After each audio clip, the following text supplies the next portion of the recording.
The fact that Liam was on a bicycle, that's just part of the conversation. At the core of it, he was a kid on his way to school. He could have just as easily been walking through that intersection.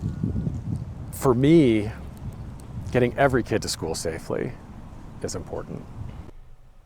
Liam Stewart's legacy, one dedicated to safer roads in Colorado, will be highlighted tomorrow at the state capitol. The 7th grader was riding his bike to Euclid Middle School in Littleton and was only minutes away when a driver hit and killed him in 2023. Now Colorado lawmakers are looking to prevent a tragedy like this from happening again. Thank you for joining us tonight. I'm Micah Smith. And I'm Jessica Porter. A new bill being spearheaded by Liam's father would ensure that school zones expand to at least 1,000 feet beyond a school, with certain exceptions. Our Colette Bordelon is following up with the family to talk about a possible solution to a problem that hit far too close to home. In the middle of this Littleton roundabout, under a wind chime and surrounded by red flowers, is a ghost bike. He's the one that made me a dad. He's my oldest of 3 boys. And just there aren't words to describe him. Just a little bit down the street and wearing red from head to toe is Josh Stewart. Try to keep a little bit on me each day, just to keep him close to me, because he's not here anymore. His son, 13-year-old Liam Stewart, was riding his bike to Euclid Middle School in October of 2023 when he was hit and killed by a driver. We miss him a lot. I wish he was still here.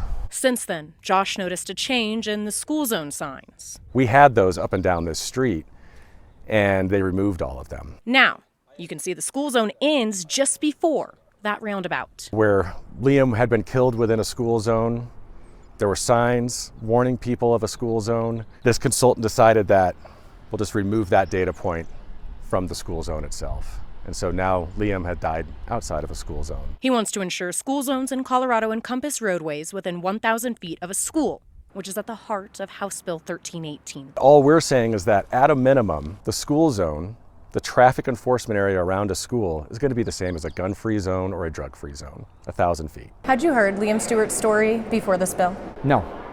So when I became a lawmaker in January, they came in, we talked to his father, and I was heartbroken. Democratic State Representative Kenny Wynn is one of the lawmakers running this bill. He says it would take a driver going about 20 miles an hour less than a minute to pass through a 1,000-foot school zone. We're asking commuters to give 34 seconds of their time when they commute so that kids can go to school. The bill would only apply to new schools and allows exceptions in certain cases where schools can drop to zones that stretch for a minimum of 200 feet, as long as there's a public hearing first. Transparency, Josh believes, is needed. Why do you do it? I have to.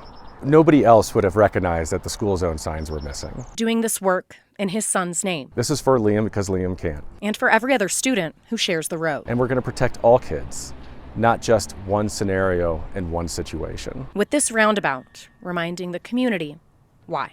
Colette Bordelon, Denver 7. The love of a parent is so powerful.